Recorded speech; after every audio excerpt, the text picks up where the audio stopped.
Welcome to the Secret Sauce of Outsourcing podcast that's dedicated to making you better at working with OFS, online Filipino specialists. This is episode 306, OFS for accounting and tax firms. So this is going to be interesting for a couple reasons. Number one, so Kathy sent me an email and she owns a brick and mortar accounting firm. She wants to hire an OFS, but she's not really sure how it will work for her.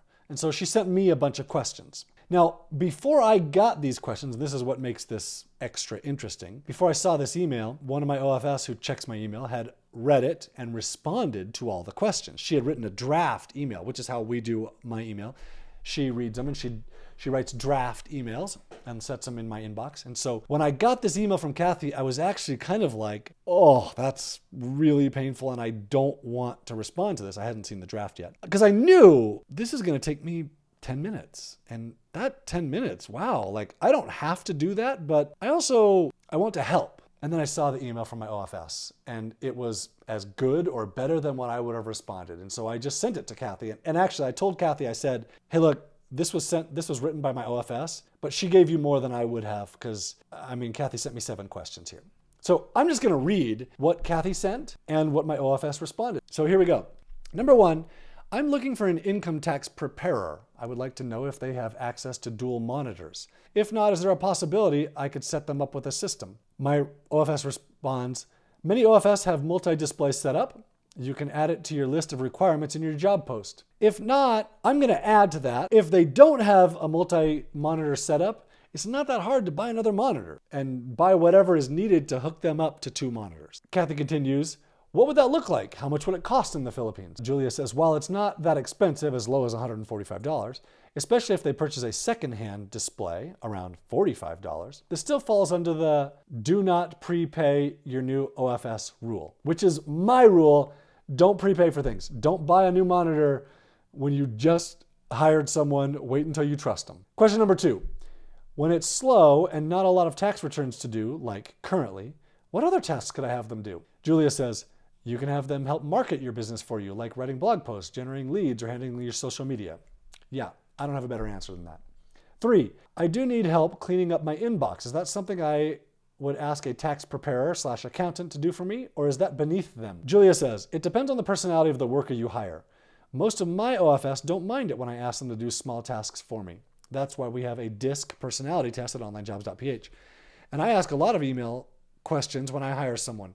I prefer to hire specialists who also don't mind doing small tasks for me when I ask them to. Now, I'm going to add to what Julia said.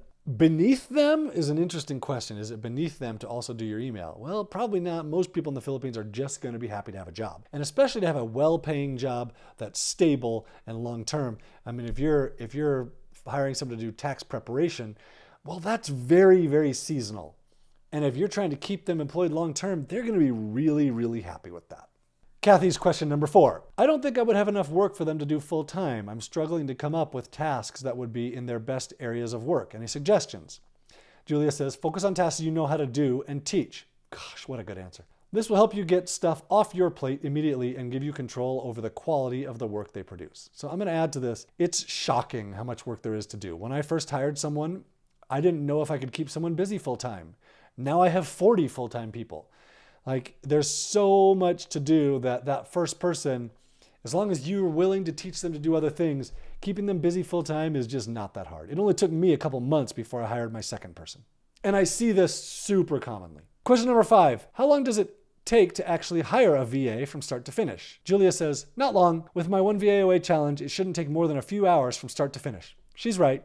It shouldn't take you more than a few hours, including watching all the videos, which we just looked at it. It was 92 minutes of video, start to finish. From there, and in those videos, I tell you exactly how to make this as short as possible. Taking another hour and a half to hire someone is just completely reasonable.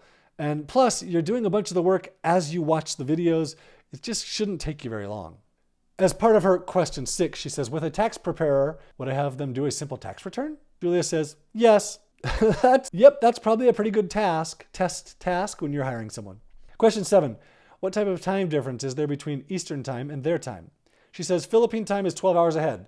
9 a.m. your time would be 9 p.m. for them, same day. Although 9 p.m. for you, I'm going to add this, 9 p.m. for you would be 9 a.m. for them the next day. So if you're on Pacific time, they're then 15 hours ahead. The easy way to figure this out is add 3 to whatever your current hour is and flip AM and PM. Or if you're on Eastern time, just flip AM and PM. So for me right now, it's 3 p.m. I'm on Mountain time, so I'm going to add 2, which means 5. It's 5 a.m. for them. Super simple way to figure out the time difference. So my last thing is not part of Kathy's questions, which were her 7 questions. Can an OFS help you do your email? Yep, they can.